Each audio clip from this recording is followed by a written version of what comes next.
Gaza Israel का अस्पताल पर हवाई हमला। अल अहली बैप्टिस्ट अस्पताल पर हुआ हवाई हमला। हमास का 500 लोगों की मौत का दावा। तमिलनाडु के 2 पटाखा फैक्ट्रियों में धमाके, 11 की मौत, 2 गांवों में हादसा। सीएम का मृतकों के परिवार 3-3 लाख मदद का ऐलान।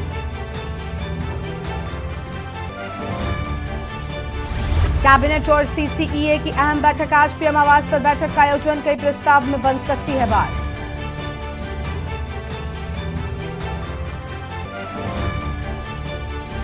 गृह मंत्री अमित शाह का जनजातीय युवाओं से करेंगे संवाद। जनजातीय युवा एक्सचेंज कार्यक्रम में होंगे शामिल। शाम 5 बजे भारत मंडपम में होगा कार्यक्रम।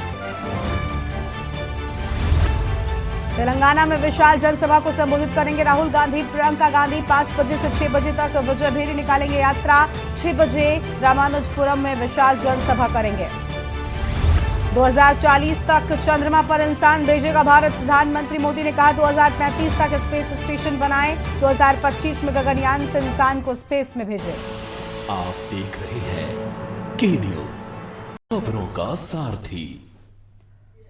नमस्कार, देश की बात में आप सभी का स्वागत है। मैं हूं आपके साथ गरिमा वाजपेयी। हम खबर से करते हैं बुलेटिन की शुरुआत। गाजा से बड़ी जानकारी आपको हम बता दें, जहां पर इजराइल का अस्पताल पर हवाई हमला हुआ है। अल अहली बैप्टिस्ट अस्पताल पर हुआ हवाई हमला और हमास का 500 लोगों की मौत का दावा है। जवाब में तेल अवीव पर रॉकेट से हमला। इजराइल सेना ने कहा पहले ही दी थी चेतावनी। अल अहली अरबी बैप्टिस्ट अस्पताल पर किया एयर स्ट्राइक। शवों को निकालने का काम जारी है। ये बड़ी खबर आपको हम बता रहे हैं। लगातार इस युद्ध में लोगों की जानें जा रही हैं। इजराइल का अस्पताल पर हवाई हमला हुआ है और अल अहली बैप्टिस्ट अस्पताल पर हवाई हमला हुआ है। 500 लोगों की जान जाने की बात सामने आ रही है। अहम जानकारी आपको हम बता दें फिलहाल इस वक्त की अहम खबर।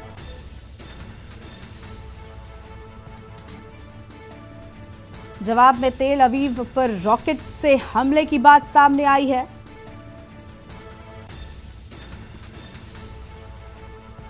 फिलहाल ये बड़ी जानकारी आपको हम बता दें, जहां पर इजराइल सेना की ओर से बड़ी बातें कही गई और कहा कि पहले ही चेतावनी दी थी। अल अहली अरबी बैप्टिस्ट अस्पताल पर हमले की बात सामने आई है। फिलहाल इस वक्त की बड़ी जानकारी आपको हम बता दें।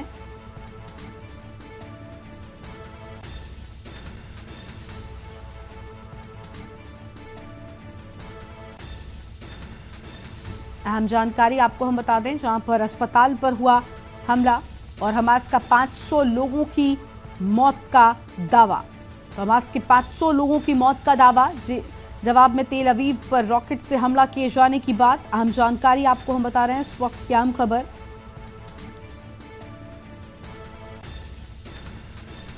इजराइल सेना ने कहा पहले ही चेतावनी दी थी।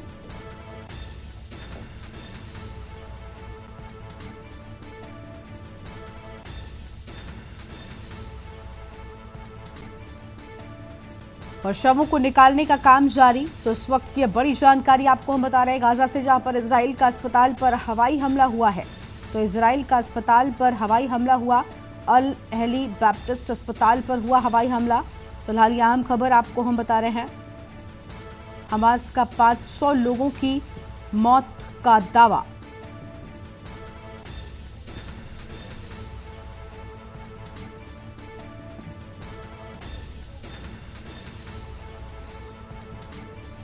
तो यह हम जानकारी आपको हम बता रहे हैं, जहां पर इजराइल सेना ने कहा पहले ही चेतावनी दी थी। और अहम खबर आपको हम बता दें, जहां पर अल अहली अरबी बैप्टिस्ट अस्पताल पर एयर स्ट्राइक के बाद कई लोगों की जान जाने की बात सामने आ रही है। अहम खबर आपको हम बता दें, शवों को निकालने का काम लगातार जारी है।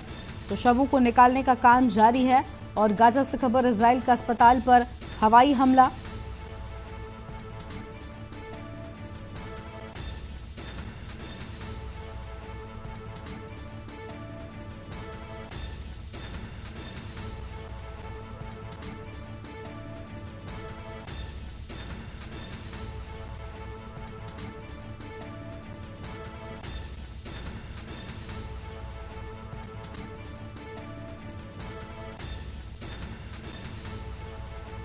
और ये बड़ी खबर आपको हम बता दें, जहां पर अल अहली अरबी बैप्टिस्ट अस्पताल पर एयर स्ट्राइक किए जाने की बात सामने आई है और शवों को निकालने का काम लगातार जारी है।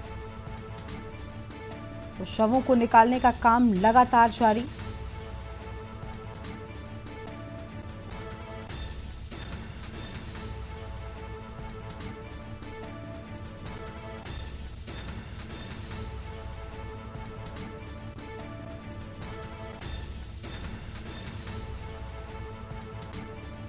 और जवाब में तेल अवीव पर हमला किए जाने की बात।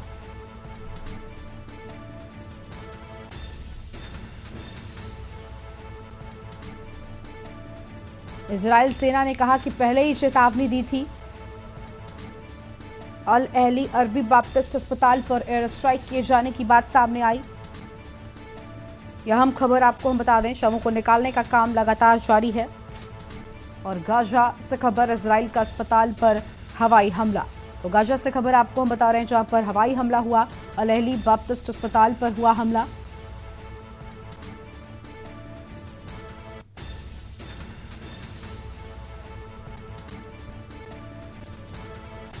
तो जवाब में तेल अवीव पर रॉकेट से हमला किए जाने की बात सामने आई है। और इसी खबर पर बातचीत के लिए हमारे साथ में हमारे प्रधान संपादक दुर्गेन चौहान जी जुड़ चुके हैं फोन लाइन पर।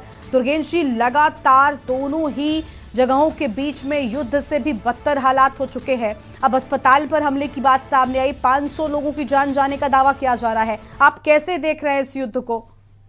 निश्चित तौर पर अगर कहा जाए गरिमा, तो जब युद्ध होता है तो देशों के बीच में, तो मौत होती है इंसानियत की, मौत होती है सत्य की। ये जाहिर है, चाहे इधर के मरे चाहे उधर के मरे, इंसानियत मरती है और सत्य मरता है। ठीक है, आतंकवादी संगठन हमास पर जबरदस्त कार्रवाई की जानी चाहिए, इसमें कहीं कोई संदेह नहीं, क्योंकि आतंकवाद से पूरा देश, पूरा दुनिया त्रस्त है, पूरे एक तरीके से पूरा विश्व परेशान है। लेकिन ये घटना वास्तव में बहुत ही दुखद, और अगर एक इंसान के दृष्टिकोण से हम इसको देखें तो उन मरीजों का क्या गुनाह था? क्या वो सारे लोग हमास के थे? ये सवाल उठता है। लेकिन अगर दूसरे पॉइंट ऑफ व्यू से देखें तो युद्ध में नागरिक क्षेत्रों पर बमबारी और अस्पतालों, स्कूल, इनको एक तरीके से उन पर अटैक नहीं किया जाता है। लेकिन इजराइल के हमले में, जैसा कि खबर आप बता रही हैं दर्शकों को, ये 500 मरीजों के मरने की खबर आई है। इससे एक तरीके से पूरे विश्व को हिलाकर रख दिया है। अभी इसी युद्ध के बीच इजराइल और फिलिस्तीन का जो इलाका है, वहाँ जो हमास के युद्ध के बीच अमेरिका के राष्ट्रपति जो बाइडेन ने अभी दौरा किया था, और ऐसा लग रहा था कि मिडिल ईस्ट और इजराइल के बीच में एक कोई बातचीत बनेगी। इसके लिए वो प्रयास कर रहे थे। जॉर्डन, तुर्की, ईरान, इसके बीच एक तरीके से बाइडेन ने ये सामंजस्य बैठाने की कोशिश की थी। लेकिन इस हमले के बाद जो इजराइल मिडिल ईस्ट प्लान है जो बाइडेन को पूरी तरीके से ध्वस्त हो गया है। और अब एक तरीके से रिटेलिएशन दूसरी तरफ से भी है। अभी आपने जैसा बताया कि जवाबी हमले किए गए हैं, लेकिन इस तरह की घटनाएं अपने आप में एक सामरिक दृष्टिकोण से भी, एक सामरिक पैमाने को भी बदल देती हैं। और युद्ध कब तक चलेगा, अब हम लोग देख रहे हैं रूस और जो यूक्रेन में रूस फंसा हुआ है, बिल्कुल चारों तरफ एक तरीके से दो मोर्चे विश्व में खुले हुए हैं। और अमेरिका को देखें तो अमेरिका का अपना एक रुख है, लेकिन जो इस्लामिक कंट्री है, अरब वर्ल्ड है, अभी ये भी थोड़ी देर पहले बैठक रद्द कर दी। जॉर्डन ने जो बैठक होने वाली थी, वहां उस मिडिल ईस्ट क्षेत्र में शांति के लिए, फिलिस्तीन और इजराइल के बीच जो शांति स्थापना के लिए वो बैठक रद्द हो गई। तो ये बहुत बड़ा झटका भी है। लेकिन इतनी बड़ी संख्या में मरीजों का मारे जाना, मुझे लगता है इससे बड़ी घटना शायद ही विश्व के युद्धों के इतिहास में देखने को मिले। बिल्कुल दुर्गेन जी, जिस तरीके से हम देख रहे हैं कि 500 लोगों का ये आंकड़ा बहुत बड़ा है। और देखिए, युद्ध अपने पीछे सिर्फ और सिर्फ दुख और पछतावा ही छोड़कर जाता है, ये हम सब जानते हैं। और विश्व में शांति को लेकर कई संगठन हैं जो एक साथ बनाए गए हैं, कई देश एक साथ मिलकर एक संगठन बनाते हैं, जिसमें ऐसे देशों पर जब कोई ऐसी स्थिति आती है तब उन चीज़ों को कैसे टैकल करना है, इसको लेकर बात होती है। लेकिन फिलहाल इन दोनों देशों पर ये कब रुकने वाला है, इसको लेकर क्या कोई काम किया जा रहा है, इस पर आप क्या कुछ कहेंगे? गरिमा, बहुत महत्वपूर्ण बिंदु आपने उठाया है, बेहद महत्वपूर्ण बिंदु है। मैं भी जब से ये वहाँ युद्ध शुरू हुआ है एक आतंकवादी संगठन और इजराइल के बीच में, वहाँ देखिए, मूल समस्या तो आपको पता है, कौन गलत कौन सही। यूएनओ कह चुका है कि फिलिस्तीन को राष्ट्र का दर्जा दिया जाए, इजराइल उसको राष्ट्र का दर्जा दे नहीं रहा है। बहुत सारी चीजें, बहुत सारे देश, रूस समेत कई ऐसे देश हैं जो इस बात की वकालत करते हैं कि उनको राष्ट्र का दर्जा दिया जाए। और अभी जब वो जो बाइडेन इजराइल की यात्रा से ठीक पहले उन्होंने अपना एक तरीके से अपने रुख में उन्होंने लचीलापन अपनाया और उन्होंने भी कहा कि फिलिस्तीन को राष्ट्र का दर्जा दिए जाने की ओर एक कदम बढ़ाना चाहिए और एक तरीके से इजराइल को भी थोड़ा दिल दरिया किया जाना चाहिए। इस तरह के बयान देकर वो इजराइल की यात्रा पर आए तो उन्होंने वहां मिडिल ईस्ट में शांति स्थापना के प्रयास किए, लेकिन वो प्रयास बहुत बिंदु के बराबर प्रयास थे और आज इस घटना ने सारा कुछ एक तरीके से बर्बाद कर दिया। लेकिन अगर दूसरा दृष्टिकोण देखें तो मैं सोच रहा था कि भाई जिस तरीके से रूस और उसका पड़ोसी देश, वहां युद्ध 1 साल से ऊपर का वक्त हो गया, वहां पर युद्ध चल रहा है, ये एक नया मोर्चा खुल गया। कौन मध्यस्थता कौन करेगा? जो संस्था है यूएनओ या जो लोग हैं, क्या वो बिना दांत की संस्थाएं हैं, केवल भाषण और एडवाइजरी जारी करने के लिए हैं? ये बहुत बड़ा पूरे विश्व को खतरा है कि कोई किसी पे हमला करेगा, कोई किसी को जवाबी हमला करेगा, मारेगा। अमेरिका जब चाहता है किसी को मारने लगता है, कोई दूसरा देश के रूस किसी को मारने लगता है, चीन किसी को मार देगा। तो क्या कोई विश्व में ऐसी कोई व्यवस्था है कि सारे लोग युद्ध में उलझ जाएंगे और ये मानवता एक तरीके से नष्ट हो जाएगी? ये बहुत बड़ा विचारणीय प्रश्न है और पूरे जो विश्व के बड़े नेता हैं और इसमें भारत की बड़ी महत्वपूर्ण भूमिका हो जाती है। जैसा प्रधानमंत्री नरेंद्र मोदी ने कई अवसरों पर अभी रूस और वाले युद्ध पर उन्होंने इस तरीके से काफी कुछ बातचीत भी की और यहाँ भी उन्होंने इजराइल से बात की। दो चीजें गरिमा देखने को मिलती, भारत की भूमिका बड़ी महत्वपूर्ण हो जाती है। जब एक तरीके से कोल्ड वार चल रहा था बहुत 80 के दशक में और उससे पहले 70 से 80 के दशक के बीच में अमेरिका और रूस में, तो पूरा विश्व 2 भागों में बटा था, एक रूस के साथ था, एक अमेरिका के साथ था। लेकिन भारत नॉन अलाइंड मूवमेंट, निर्गुट मूवमेंट एक खड़ा किया इंदिरा गांधी ने उस दौर में और उन्हें लगा कि ना हमें रूस के साथ जाना चाहिए ना अमेरिका के साथ जाना चाहिए। एक निर्गुट सम्मेलन उन्होंने किया, 128 देशों उसमें उसके सदस्य वो लोग आए यहाँ पर और बहुत सारे चीज। उसी में यासिर अराफात फिलिस्तीन मुक्ति संगठन के नेता थे और वो यहाँ आए थे। तो जाहिर सी बात है कांग्रेस की उस वक्त सरकार थी और वही रुख आज भी कांग्रेस फिलिस्तीन के प्रति अपनाता है। हमें अच्छी तरह याद है कि हम लोग छोटे छोटे बच्चे थे, स्कूल में फिलिस्तीन का झंडा देके 10-10 पैसे 5-5 पैसे कलेक्ट किए गए थे और वो पैसे फिलिस्तीन के जो पीड़ित लोग थे, जिनको कहते हैं युद्ध पीड़ित, क्योंकि तब भी इजराइल अटैक कर रहा था, वो झंडे देके चंदा इकट्ठा किया गया था पूरे देश से और वो फिलिस्तीन को भेजा गया था। तो भारत का जुड़ाव इस तरीके से है। लेकिन अब जो विश्व की सबसे पुरानी पार्टी और मुख्य विपक्षी दल कांग्रेस ने अपने CWC में प्रस्ताव पास कर दिया फिलिस्तीन के समर्थन में और सरकार कमोवेश बात वो जरूर कर रही है कि वहां पर न्याय होना चाहिए, लेकिन सरकार हमारी कहीं ना कहीं इजराइल के ज्यादा करीब नजर आ रही है। अब ये थोड़ा सा देखने वाली चीजें हैं। बिल्कुल, जो स्टैंड था देखिए भारत का वो बिल्कुल साफ तौर पर पहले ही सामने आ चुका था प्रधानमंत्री के, चाहे ट्वीट के माध्यम से कह ले या बाकी बयानों के माध्यम से कह ले। खैर, बहुत शुक्रिया आपका दुर्गेंद्र जी हमारे साथ जुड़ने के लिए, अपनी बात रखने के लिए और हमारे दर्शकों तक पहुंचाने के लिए। तो यह बड़ी खबर आपको बता दें जहां पर 500 लोगों के जान जाने की खबर सामने आ रही है। जवाब में तेल अवीव पर रॉकेट से हमला किया गया है और गाजा पट्टी पर हालात किस कदर आप देख सकते हैं यहाँ पर खराब होते हुए नजर आ रहे हैं। इजराइल सेना ने कहा कि हमने पहले ही चेतावनी दे दी थी, जिसके बाद यह हमला हुआ है। अल अहली अरबी बैप्टिस्ट अस्पताल पर एयर स्ट्राइक किया गया है जिसमें 500 लोगों की जान जाने की खबर सामने आ रही है। इस वक्त की अहम खबर आपको हम बता दें।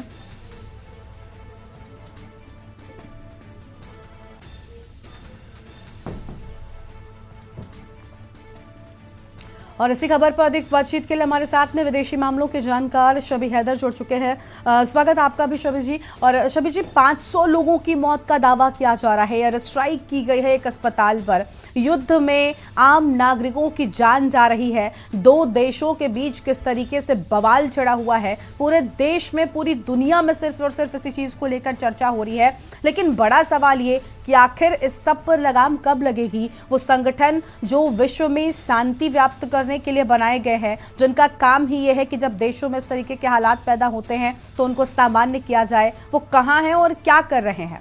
क्योंकि आम लोग मर रहे हैं।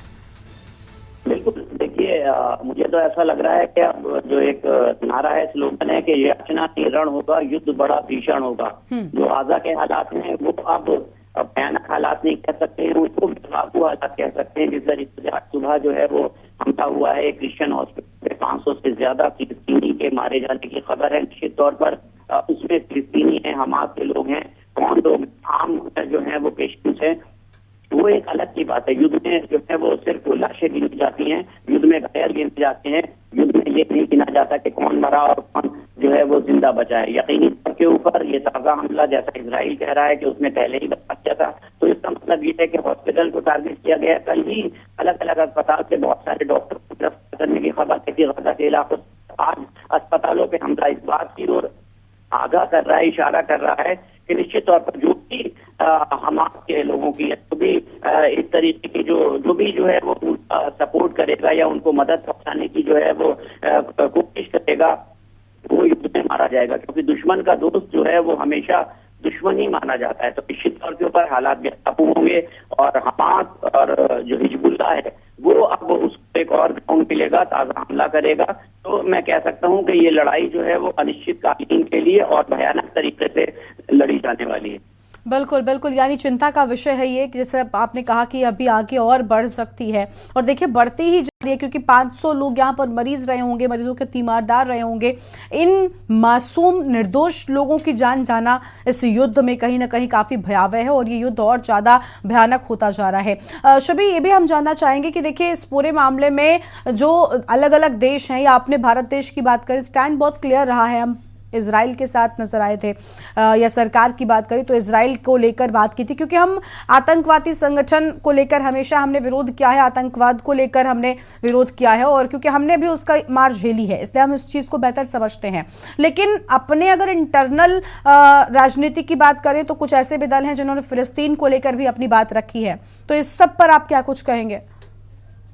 बिल्कुल बिल्कुल, देखिए फिलिस्तीन को लेकर भारत, हमारे देश की, हमारी सबकी जो कह सकते हैं नीति है या जो हमारी नीयत है, जो हमारी सोच है, वो बिल्कुल स्पष्ट है। भारत देश हम हमेशा से जो है इस बात पर कोशिश कर रहे हैं कि फिलिस्तीन जो उसका जो अधिकार है, जो मानव अधिकार है, जो सारी चीजें हैं वो उसको दी जाए। तो निश्चित तौर पर जो अलग अलग प्लेटफॉर्म है, जो अलग अलग तरीके हैं जहाँ से उस चीज की तस्दीक की जानी चाहिए, वो पहले ही की जा चुकी है। अब रही बात हमास, तो निश्चित तौर के ऊपर हमास को लेकर भारत देश का नजरिया, पूरे विश्व का नजरिया जो है वो बिल्कुल स्पष्ट है। बहुत सारे ऐसे देश हैं, बहुत सारे ऐसे मुल्क हैं जो हमास के साथ खड़े हैं, बहुत सारे ऐसे देश हैं, बहुत सारे ऐसे मुल्क हैं जो हमास के विरोध में खड़े हैं। निश्चित तौर पर हमास को भारत ने एक आतंकवादी जो है वो गुट, एक आतंकवादी संगठन, एक आतंकवादी ऑर्गेनाइजेशन की जो है वो संगति है, और जिस तरीके से हमला किया गया इजराइल पर वो दर्शाता है कि जिस तरीके से पूर्व में अलग अलग देशों में इस तरीके की घटनाएं घटित हुई हैं, ठीक उसी तरीके से मॉडस ऑपरेंडी है। ज्यादा विभत्स कह सकते हैं, बहुत ही ज्यादा एक आक्रामक कह सकते हैं, एक हमला किया गया है जिसमें जो इजराइल को न सिर्फ जान का जो है वो नुकसान उठाना पड़ा इजरायली नागरिकों को, जबकि जो उसकी प्रतिष्ठा थी, जो उसका एक औरा था, जो उसकी एक ब्रांड थी, सबसे बड़ा अगर पूरे एपिसोड में, पूरे सिनेरियो में अगर हम तो वो कोशिश की गई है जो इजराइल की जो ब्रांड थी, जो उसकी जो एक औरा था, उसको क्षति पहुंचाई गई है। माना ये जा रहा था कि इजराइल में परिंदा पर नहीं मार सकता, जो उनका आयरन डोम सिस्टम था, जो उनकी सुरक्षा प्रणाली थी, जिस तरीके से नागरिकों को वहां पर सैनिकों की जो है वो एक ट्रेनिंग दी जाती है, कोई भी व्यक्ति हो कुछ भी काम करता उसको कुछ साल के लिए जो है वो सेना की ट्रेनिंग दी जाती है। तो ये माना जा रहा था कि इजराइल एक जो है वो सुपर पावर है और इजराइल को टच नहीं किया सकता। हमारे इजराइल की न सिर्फ सभी को नुकसान पहुंचा है, बल्कि वहां पर एक बहुत भयंकर तापमान की हानि हुई, और इजराइल जो है वो कसम खा चुका है, इजराइल ने साफ कर दिया है कि वो अपने बदला लेगा और वहां पर जो है वो दुश्मन को खत्म कर देगा। ताकि हमले बिल्कुल बिल्कुल, देखिए बदले की भावना से ही युद्ध आगे बढ़ता है और वो यहाँ पर नजर भी आ रहा है। दोनों ही देशों के बीच जिस तरीके से जो स्थितियां हैं वो बहुत परेशान कर देने वाली हो गई है। इसको लेकर अब इंतजार है उस वक्त का जब ये युद्ध थमेगा, आम लोगों की जान जाना बंद होगी। शुक्रिया आपका शबीर जी हमारे साथ जुड़ने के लिए, अपनी बात रखने के लिए। तो इजराइल सेना की ओर से देखिए बड़ी बातें कही गई हों और ये जो हमला हुआ है इसमें कई लोगों के जान जाने की बात सामने आ रही है। इस वक्त की आम खबर आपको हम बता दें, जहां पर शवों को निकालने का काम शुरू कर दिया गया है, और आपको बता दें कि गाजा से खबर, जहां पर इजराइल का अस्पताल पर हवाई हमला हुआ है, एयर स्ट्राइक की बात सामने आई है। यह अहम खबर आपको हम बता रहे हैं, इस वक्त की बड़ी जानकारी, जहां पर हमास के 500 लोगों की मौत का दावा इस हमले में किया गया है।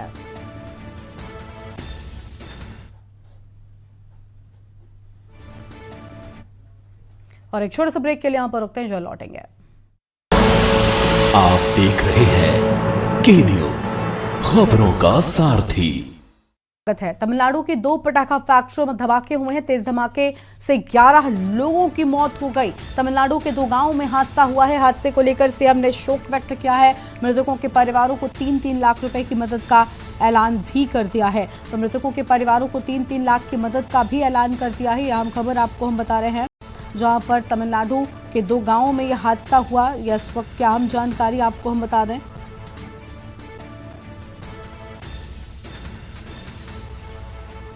तेज धमाके से 11 लोगों की मौत हुई है और तमिलनाडु के 2 गांवों में यह हादसा हुआ। फिलहाल इस वक्त की आम खबर आपको हम बता दें।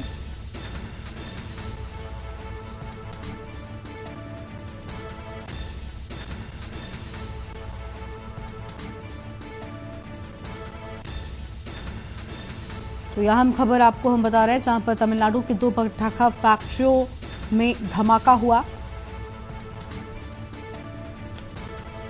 तो 2 पटाखा फैक्ट्रियों में धमाका, जिससे हड़कंप मचा और 2 गांवों में यह हादसा हुआ है। सीएम ने इस पूरे हादसे पर दुख व्यक्त किया है।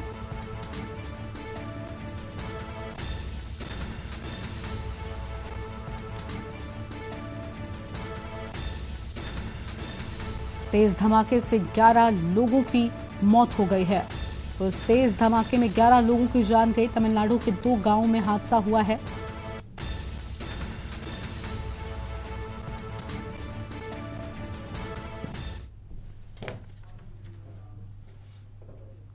और अगली खबर है दिल्ली से, जहां पर कैबिनेट और सीसीईए की आज बैठक होगी। पीएम आवास पर बैठक का आयोजन किया गया है। कैबिनेट और सीसीईए की आज होगी बैठक। बैठक आयोजित होने का समय सुबह 10 बजे है। तो बैठक आयोजित किए जाने का समय है सुबह 10 बजे। पीएम आवास पर बैठक का आयोजन किए जाने की बात सामने आई है। फिलहाल यह अहम खबर आपको हम बता दें, कैबिनेट और सीसीईए की आज बैठक होगी। तो कैबिनेट और सीसीईए की आज बैठक होगी। अहम खबर आपको हम बता रहे हैं, बैठक आयोजित होने का समय सुबह 10 बजे रखा गया है, यानी अब से थोड़ी ही देर में बैठक आयोजित होगी। और ये बड़ी जानकारी आपको हम बता रहे हैं। इस वक्त की अहम खबर आपको बता दें, जहाँ पर पीएम आवास पर बैठक का आयोजन किया गया है। तो पीएम आवास पर बैठक का आयोजन किया गया। कैबिनेट और सीसीईए की आज बैठक होगी। फिलहाल यह अहम जानकारी आपको हम बता रहे हैं। इस वक्त की अहम खबर, बैठक आयोजित होने का समय सुबह 10 बजे रखा गया है।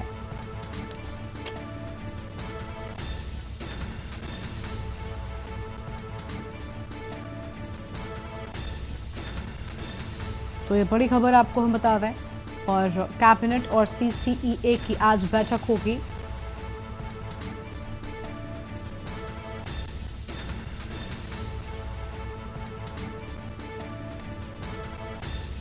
और इसी खबर पर अधिक जानकारी के लिए हमारे साथ प्रवेश शर्मा, हमारे संवाददाता दिल्ली से जुड़ चुके हैं। प्रवेश, आज कैबिनेट और सीसीईए की बैठक होगी, क्या जानकारी है? पीएम आवास पर बैठक का आयोजन किया गया है। जी बिल्कुल, देखिए मैं आपको बता दूं कि प्रधानमंत्री मोदी की अध्यक्षता में कैबिनेट और सीसीईए की एक बैठक होने जा रही है, और जिसमें अगर मैं ये कहूं कि सरकारी कर्मचारियों को दिवाली का तोहफा देने की बात कही जा रही है तो बिल्कुल सही होगा, क्योंकि इस बैठक में चर्चा की जा रही है सरकारी कर्मचारियों का डीए बनाने की बात की जा रही है। डीए को 4% बढ़ाने के लेकर चर्चा की जा रही है, और बताया ये जा रहा है कि अभी जो डीए है या ये क्या महंगाई भत्ता है वो 42% है, लेकिन उसको अब 46% करने की तैयारी की जा रही है। और इस बैठक में विशेष तौर पर इसी मुद्दे को लेकर चर्चा की जानी है।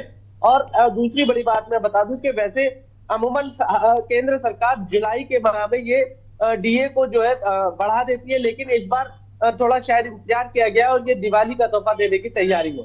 जी बिल्कुल, यानी इस बैठक में कुछ अहम चीजों को लेकर बात हो सकती है, क्योंकि कैबिनेट की भी बैठक है। इस कैबिनेट की बैठक में आने वाले त्योहारों को लेकर क्या कोई प्रस्ताव है जो पेश किए जा सकते हैं या उन पर मोहर लग सकती है? बिल्कुल, देखिए मैं आपको बता दूं कि विशेष तौर पर प्रधानमंत्री मोदी के साथ जो ये बैठक है सीसीईए की, उसमें केंद्रीय कर्मचारियों को जो है महंगाई भत्ता बढ़ाने को लेकर है। इसके अलावा कैबिनेट की जो बैठक है वो प्रधानमंत्री मोदी के साथ चर्चा चलेगी। उसमें चुनावों को लेकर एक छोटी सी रणनीति बनाने की बात सामने आ रही है, जिसमें ये बात कही जा रही है कि 5 राज्यों में जो चुनाव करीब है उसके मद्देनजर जो है कई सारी चीजें, अभी बात करें राजस्थान में अभी जो है काफी फोकस करने के मूड में बीजेपी दिखाई देती है, और लगातार राजस्थान को जो है नजर बनाए हुए है। इसके अलावा मध्य प्रदेश है, तेलंगाना है, छत्तीसगढ़ है, जहां पर प्रधानमंत्री मोदी की अध्यक्षता में चर्चा के साथ साथ वहाँ की जो रूपरेखा है उस पर भी चर्चा होने की बात सामने जरूर आ रही है। बिल्कुल, बहुत शुक्रिया प्रवेश आपका अधिक जानकारी के लिए। तो यह हम खबर आपको बता दें जहां पर कैबिनेट और सीसीए की आज बैठक, दिल्ली से बड़ी जानकारी आपको बता रहे थे और पीएम आवास पर बैठक का आयोजन किया गया है। तो यह बड़ी बैठक पीएम आवास पर होगी, यह हम जानकारी आपको हम बता रहे हैं। ब्रेक के बाद आप सभी का स्वागत है। दिल्ली से खबर आपको हम बताते हैं जहां पर राहुल गांधी और प्रियंका गांधी का तेलंगाना का आज दौरा है। तेलंगाना में विशाल जनसभा को संबोधित करेंगे और 5 बजे से 6 बजे तक विजय भेरी यात्रा भी निकालेंगे। रमप्पा मंदिर से रामानुजपुरम तक निकालेंगे यात्रा और 6 बजे रामानुजपुरम में विशाल जनसभा करेंगे। तेलंगाना के मुलुगु में राहुल गांधी और प्रियंका गांधी का कार्यक्रम है। तो यह हम जानकारी आपको हम बता दें जहां पर राहुल गांधी और प्रियंका गांधी का आज का कार्यक्रम आपको हम बता रहे हैं।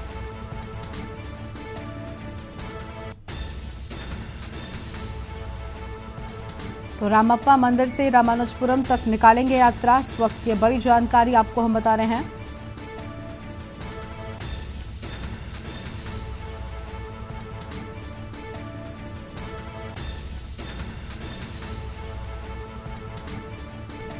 और 6 बजे रामानुजपुरम में विशाल जनसभा करेंगे।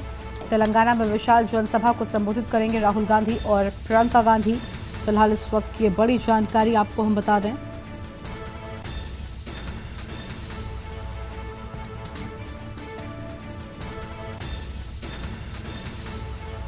और विशाल जनसभा को संबोधित किए जाने की बात सामने आई है। फिलहाल इस वक्त की अहम खबर आपको हम बता रहे हैं और 5 बजे से 6 बजे तक विजय भेरी यात्रा निकाली जाएगी।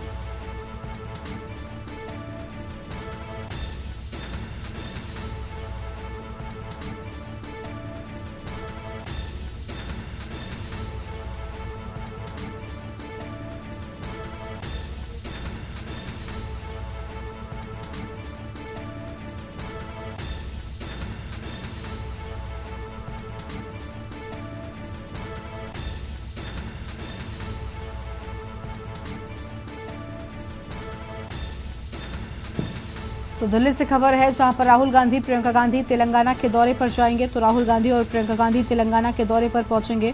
फिलहाल इस वक्त की बड़ी खबर आपको हम बता दें।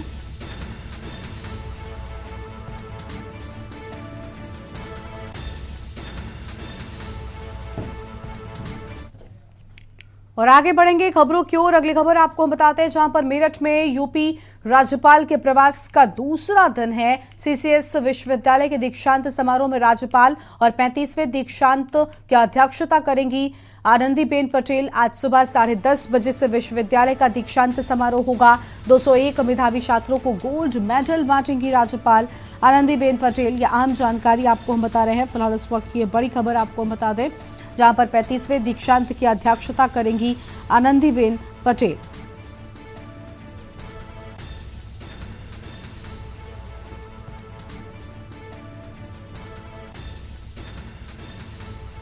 तो यह हम खबर आपको हम बता दें यहां पर अध्यक्षता किए जाने की बात सामने आई है। 35वें दीक्षांत की अध्यक्षता करेंगी आनंदीबेन पटेल।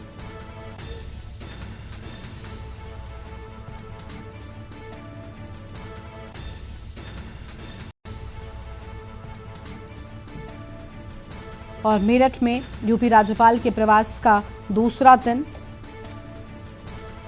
सीतापुर से खबर आपको हम बता दें जहां पर ऑनर किलिंग के मामले में पुलिस ने किया खुलासा। बेटी की हत्या करने के मामले में पिता पुत्र को जेल भेजा है। प्रेमी को 1 हफ्ते के बाद पुलिस ने थाने से छोड़ा। हकीकत थाने के सीसीटीवी में मौजूद। प्रेमिका की मौत के बाद प्रेमी को थाने से छोड़ने पर सवाल उठा। हत्या में प्रयुक्त 4 पहिया गाड़ी भी बरामद कर ली गई है। थाना रामकोट का ये पूरा मामला सामने आया है। तो रामकोट थाने का पूरा मामला सामने आया है। फिलहाल इस वक्त की आम खबर आपको हम बता दें जहां पर हकीकत थाने की सीसीटीवी में मौजूद।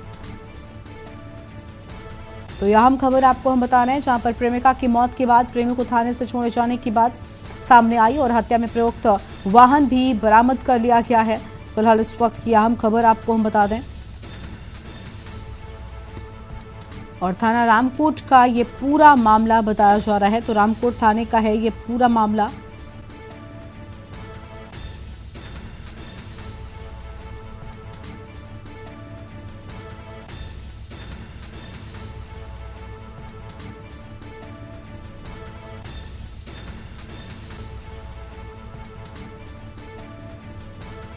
तो यह अहम खबर आपको बता दें, जहां पर हकीकत थाने की सीसीटीवी में मौजूद।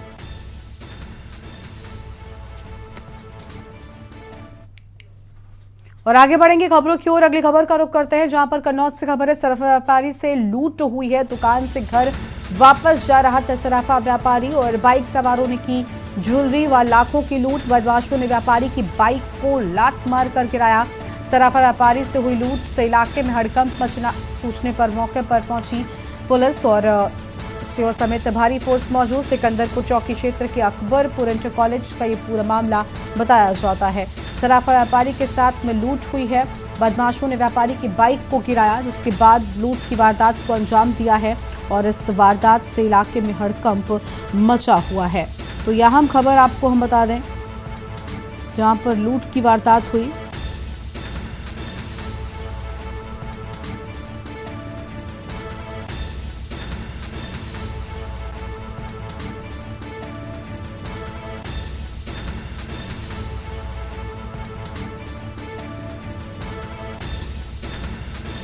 तो यह हम खबर आपको हम बता दें, जहां पर बाइक सवारों ने की ज्वेलरी व लाखों की लूट। सराफा व्यापारी के साथ में लूट की वारदात को अंजाम दिया है और बदमाशों ने इस लूट की वारदात को अंजाम दिया।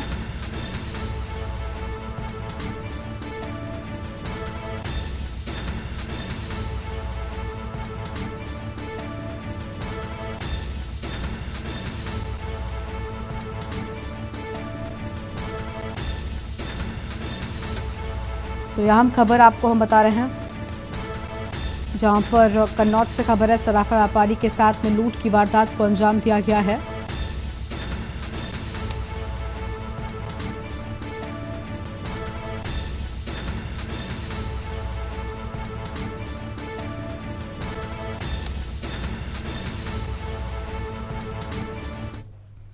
अगली खबर है बलरामपुर से, जहां पर तेज रफ्तार कार ने पूर्व प्रधान समेत 2 लोगों को रौंदा है। पूर्व प्रधान समेत बाइक सवार 2 लोगों की मौत हो गई है। मृतक के परिजनों ने हत्या का आरोप लगाया है। पुलिस अधीक्षक ने मामले की जांच के आदेश दे दिए हैं। देहात कोतवाली क्षेत्र के कोडरी घाट पुल की ये पूरी घटना बताई जाती है और यह अहम खबर आपको हम बता दें, मृतक के परिजनों ने हत्या का आरोप लगाया है। पुलिस अधीक्षक ने मामले की जांच के आदेश दे दिए हैं। तो पुलिस अधीक्षक की ओर से मामले की जांच के आदेश दे दिए गए हैं।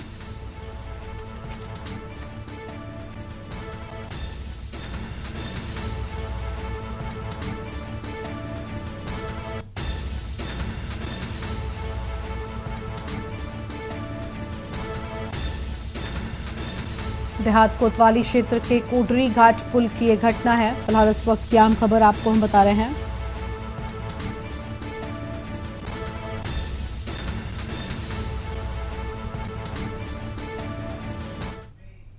खबर है उन्नाव से, जहां पर सरेराह युवक की गोली मारकर हत्या कर दी गई और घटना को अंजाम देकर आरोपी मौके से फरार हो गया है। दूध लेकर जा रहा था मृतक युवक संतोष और सूचना के बाद मौके पर पहुंची पुलिस। जांच के बाद पुलिस ने शव को पोस्टमार्टम के लिए भेज दिया है। और आज थाना क्षेत्र के नरसा गांव की ये पूरी घटना बताई जाती है, जहां पर एक युवक की सरेराह हत्या करने से हड़कंप मच गया है और ये युवक दूध लेकर जा रहा था। उस दौरान ही इस युवक पर हत्या की गई है और आज थाना क्षेत्र के नरसा गांव की ये पूरी घटना बताई जा रही है। उन्नाव से खबर आपको हम बता रहे हैं, सरेराह युवक की गोली मारकर हत्या कर दी गई है और इस हत्या से हड़कंप मचा हुआ है। घटना को अंजाम देकर आरोपी मौके से फरार हो गया है। तो घटना को अंजाम देने के बाद आरोपी मौके से फरार हुआ।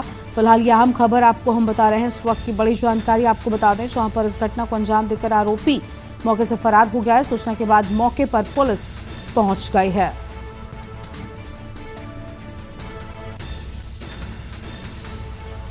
तो यह हम खबर आपको हम बता दें, सूचना के बाद मौके पर पहुंची है पुलिस।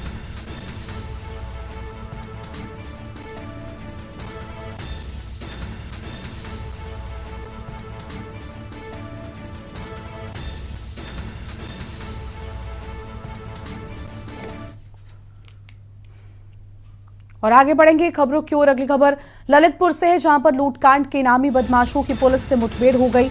25-25 हजार के इनामी बदमाशों को गिरफ्तार किया गया है।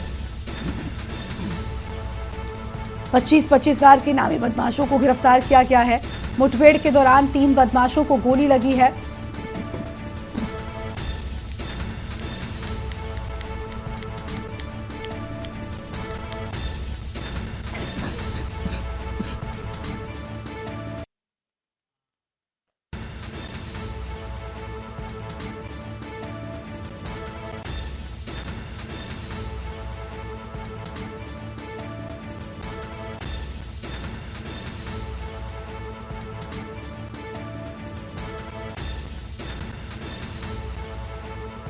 बता दें ललितपुर से, जहां पर लूटकांड के नामी बदमाश की पुलिस से मुठभेड़ हुई।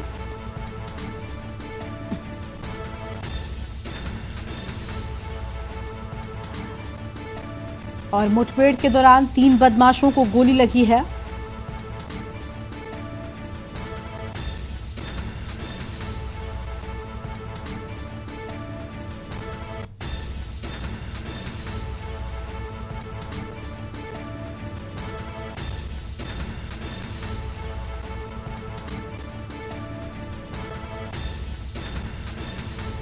तो यह हम खबर आपको हम बता दें, जहां पर पुलिस की मुठभेड़ हुई।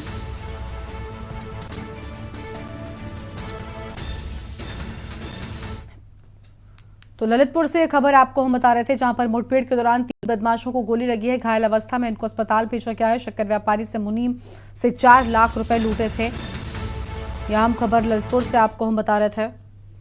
आगे बढ़ेंगे खबरों की ओर। लखनऊ से अगली खबर आपको बताते हैं, जहां पर प्रोटोकॉल अधिकारी बनकर ठगी करने का मामला सामने आया है। पीएम का सचिव व सीएम का बने थे प्रोटोकॉल और मामले में 2 आरोपी किए गए हैं गिरफ्तार। करोड़ों के लेन देन की पुष्टि, विदेशी कनेक्शन की जांच, आरोपी के संपर्क में कई विदेशी बैंक खाते फ्रीज और एसटीएफ विदेशी कनेक्शन की कर रही है जांच। तो विदेशी कनेक्शन की एसटीएफ की ओर से अब जांच की जा रही है।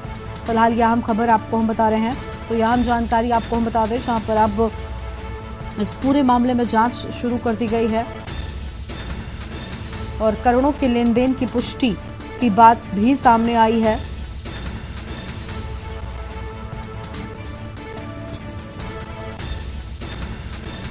तो यह हम खबर आपको हम बता दें, जहां पर एसटीएफ विदेशी कनेक्शन की जांच कर रही है। और लखनऊ से खबर है, प्रोटोकॉल अधिकारी बन ठगी करने का मामला सामने आया है। तो प्रोटोकॉल अधिकारी बन ठगी करने का मामला, पीएम का सचिव व सीएम का बने थे प्रोटोकॉल। यहाँ जानकारी, मामले में 2 आरोपी गिरफ्तार कर लिए गए हैं।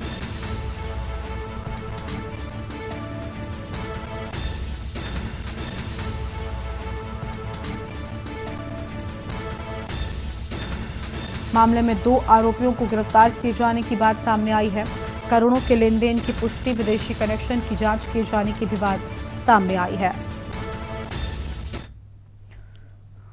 और अगली खबर आपको हम बताते हैं कौशांबी से, जहां पर 2 करोड़ रुपए ठगी करने वाला हुआ गिरफ्तार। पैसा डबल करने का लोगों को झांसा दिया था। कोर्ट के आदेश पर 2 लोगों को जेल भेज दिया गया है और 2022 में मंजनपुर थाने में दर्ज हुआ था मुकदमा, जिसके बाद अब ये एक्शन लिया गया है। ये बड़ी जानकारी आपको हम बता दें, इस पूरे मामले में एक्शन लिया गया है और पैसा डबल करने का झांसा इस व्यक्ति ने लोगों को दिया था। 2 करोड़ की ठगी करने वाले को गिरफ्तार कर लिया गया है। तो 2 करोड़ रुपए की ठगी करने वाले को गिरफ्तार किया गया है। लोगों को पैसा डबल करने का झांसा देकर ये ठगी को अंजाम देता था। फिलहाल इस वक्त की आम खबर आपको हम बता दें, जहां पर अंजाम देते थे।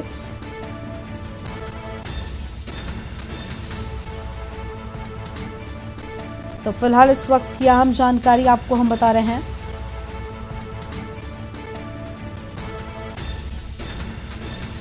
पैसा डबल करने का लोगों को झांसा दिया जाता था और जिसके बाद ठगी की जाती थी।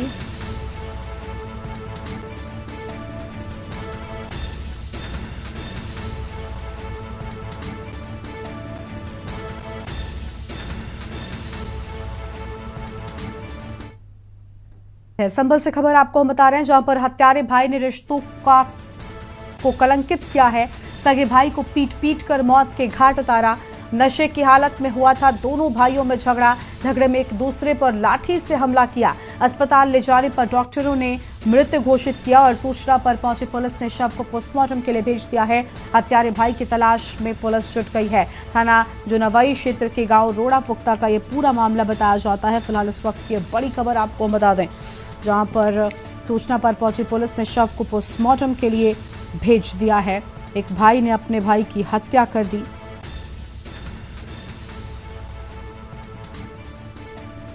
फिलहाल ये बड़ी जानकारी आपको हम बता रहे हैं। इस वक्त की अहम खबर आपको हम बता दें,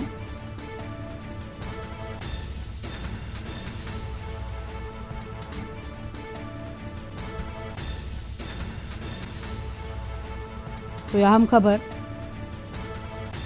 जहां पर एक भाई ने रिश्तों को कलंकित किया है। और झगड़े में एक दूसरे पर लाठी से हमला किया है। यह हम खबर आपको हम बता रहे हैं, जहां पर अस्पताल ले जाते वक्त डॉक्टर ने मृत घोषित कर दिया। सूचना पर पुलिस पहुंची है।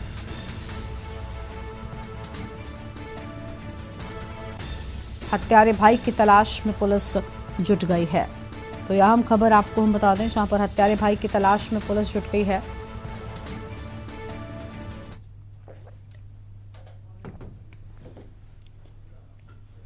रामपुर से अगली खबर आपको हम बताते हैं, जहां पर अब्दुल्ला के 2 जन्म प्रमाण पत्र केस में फैसला आज।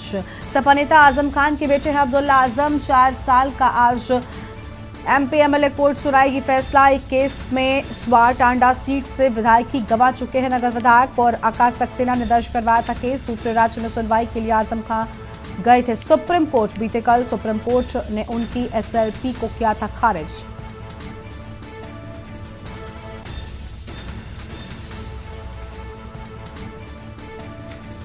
तो यह हम खबर आपको हम बता दें, जहां पर नगर विधायक आकाश सक्सेना ने दर्ज करवाया था केस और दूसरे राज्य में सुनवाई के लिए आजम खान सुप्रीम कोर्ट गए थे।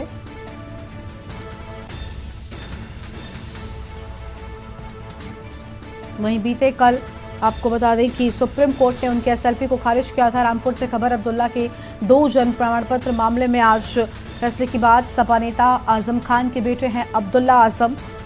तो सपा नेता आजम खान के बेटे हैं अब्दुल्ला आजम और 4 सालों का आज एमपी एमएलए कोर्ट फैसला सुनाएगी। तो 4 सालों का आज एमपी एमएलए कोर्ट की ओर से सुनाया जाएगा फैसला। फिलहाल यह हम खबर आपको हम बता रहे हैं, एक केस में स्वाटाडा सीट से विधायकी गंवा चुके हैं और यह हम खबर आपको हम बता रहे हैं। फिलहाल इस वक्त की बड़ी जानकारी आपको हम बता दें, जहां पर नगर विधायक आकाश सक्सेना ने दर्ज करवाया था केस और दूसरे राज्य में सुनवाई के लिए आजम खान सुप्रीम कोर्ट गए थे। तो दूसरे राज्य में सुनवाई के लिए सुप्रीम कोर्ट गए थे आजम खान। बीते कल सुप्रीम कोर्ट ने उनके एसएलपी को किया था खारिज। तो एसएलपी को खारिज किए जाने की बात फिलहाल यह आम खबर आपको हम बता रहे हैं।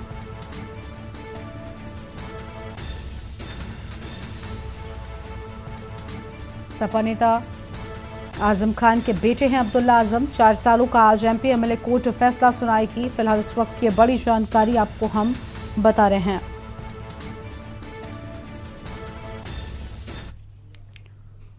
और आगे बढ़ेंगे खबरों की ओर। अगली खबर का रुख करेंगे। अगली खबर सामने आई है छत्तीसगढ़ से, जहां पर बलौदा बाजार से खबर है। बलौदा बाजार में कार में मिला 2,62,000 रुपए कैश और उड़नदस्ता टीम ने जब्त कर की है कार्रवाई। सकरी बाईपास के पास रैंडम वाहन चेकिंग में पकड़ा पैसा। जवाब नहीं मिलने पर टीम ने राशि को किया कोषालय में जमा। यह आम जानकारी आपको हम बता दें, जहां पर जवाब नहीं मिलने पर टीम ने राशि को कोषालय में जमा कर दिया है। इस वक्त की अहम जानकारी आपको हम बता रहे हैं। तो टीम ने इस पूरी राशि को कोषालय में जमा कर दिया है और ये कैश बरामद किया गया है। बलौदा बाजार से खबर है, कार में 2,62,000 रुपए कैश बरामद किया गया है। यह हम खबर बलौदा बाजार से है। उड़नदस्ता टीम ने ये कार्रवाई की है। तो उड़नदस्ता टीम की ओर से ये कार्रवाई हुई है। सकरी बाईपास के पास रैंडम वाहन चेकिंग में पैसा पकड़ा गया है। तो रैंडम वाहन चेकिंग में पकड़ा गया पैसा और जवाब नहीं मिलने पर टीम ने राशि को कोषालय में जमा कर दिया है। इस वक्त की बड़ी जानकारी आपको हम बता दें, बलौदा बाजार से खबर है, कार पे 2,62,000 रुपए कैश मिला है। तो 2,62,000 रुपए कैश मिला और उड़नदस्ता टीम ने इस पैसे को जब्त किया है। तो उड़नदस्ता टीम की ओर से पैसे को जब्त किया गया है। फिलहाल ये बड़ी खबर आपको हम बता रहे हैं। तो यह हम खबर बता दें, जहां पर जवाब नहीं मिलने पर टीम ने राशि जब्त कर ली है। और बलौदा बाजार से खबर है, कार में 2,62,000 रुपए कैश मिला है। उड़नदस्ता टीम ने जब्त कर कार्रवाई की है। तो उड़नदस्ता टीम ने जब्त कर की कार्रवाई और सकरी बाईपास के पास रैंडम वाहन चेकिंग में पैसा पकड़ा गया है। तो रैंडम वाहन चेकिंग में पकड़ा गया पैसा। फिलहाल ये आम जानकारी आपको हम बता दें, जहां पर बलौदा बाजार से खबर, कार में मिला 2,62,000 रुपए कैश और उड़नदस्ता टीम ने जब्त कर कार्रवाई की है। तो उड़नदस्ता टीम ने जब्त कर कार्रवाई की है और सकरी बाईपास के पास रैंडम वाहन चेकिंग में पैसा पकड़ा गया है। जवाब नहीं मिलने पर टीम ने राशि को कोषालय में जमा किया। और बलौदा बाजार से खबर है, जहां पर कार में 2,62,000 रुपए कैश बरामद किया गया है। और उड़न दस्ता टीम ने कार्रवाई की है। बड़ौदा बाजार से खबर, सकरी बाईपास के पास रैंडम वाहन चेकिंग में पैसा पकड़ा गया है।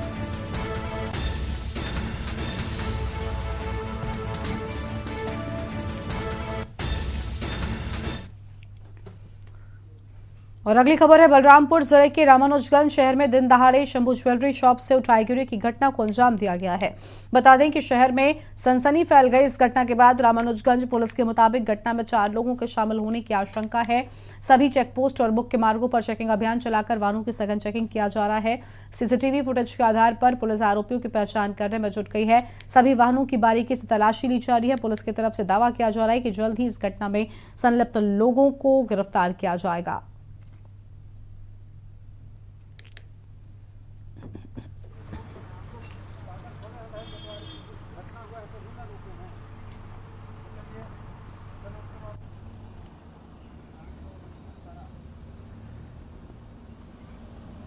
जो स्थानीय निवासी हैं उनका ज्वेलरी का दुकान था, वो दुकान खोलने के लिए आई हुई थी, साथ में अपनी ज्वेलरी भी लेके आई हुई थी। उसी समय कुछ लुटेरे आए, जिसमें 2 बाइक में 4 लुटेरे दिख रहे थे। उन्होंने जो बैग है ज्वेलरी से भरी हुई उसको छीन कर भाग गए हैं। अभी जो प्रारंभिक हमारी विवेचना है उसके आधार पर ये झारखंड की ओर भागे हुए हैं, जिसकी हम पता तलाश कर रहे हैं। लगभग जो अभी 9.5 लाख के आसपास का जो ज्वेलरी है वो पता चला है। जो सीसीटीवी कैमरा सामने आया है उसमें 2 बाइक में 4 व्यक्ति दिख रहे हैं, जिन्होंने लूट की घटना को अंजाम दिया है। निर्वाचन आयोग के निर्देश के बाद बिलासपुर पुलिस अधीक्षक संतोष कुमार सिंह के निर्देश पर अतिरिक्त पुलिस अधीक्षक राजेंद्र जायसवाल, नगर पुलिस अधीक्षक और आईपीएस पूजा कुमार के मार्गदर्शन में थाना सरकंडा क्षेत्र स्थित टेलीफोन एक्सचेंज रोड राजकिशोर नगर में आकस्मिक चेकिंग प्वाइंट लगाया गया, जहां पर थाना प्रभारी जयप्रकाश गुप्ता के नेतृत्व में चेकिंग के दौरान एक निजी वाहन से 7 लाख रुपए मिले, जिसके संबंध में मौके पर कोई भी वैध दस्तावेज पेश न करने पर उक्त राशि को जब्त किया गया। बता दें कि आगामी विधानसभा चुनाव के मद्देनजर लगातार चेकिंग अभियान जारी है।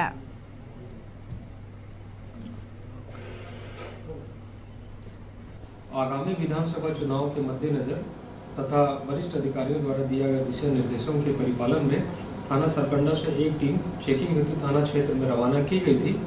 उक्त चेकिंग टीम के द्वारा बहतराई चौक सीपत रोड के पास से एक वाहन में 8 लाख रुपए संदिग्ध हालत में मिलने पर इसे जब्त किया गया।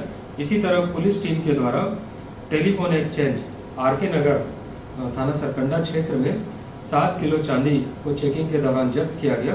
इसमें वाहन चालक एवं चांदी जिसके कब्जे में था उसके द्वारा किसी भी तरीके का कोई वैध दस्तावेज प्रस्तुत नहीं किया गया। इसी तरह पुलिस टीम के द्वारा लगरा सीपत रोड में आरटीओ कार्यालय के पास भी चेकिंग के दौरान 7 लाख रुपए संदेह के आधार पर जब्त किया गया है। और देश की बात में फिलहाल इतना ही। तमाम बड़ी खबरों के लिए आप देखते रहिए के न्यूज़ इंडिया। नमस्कार।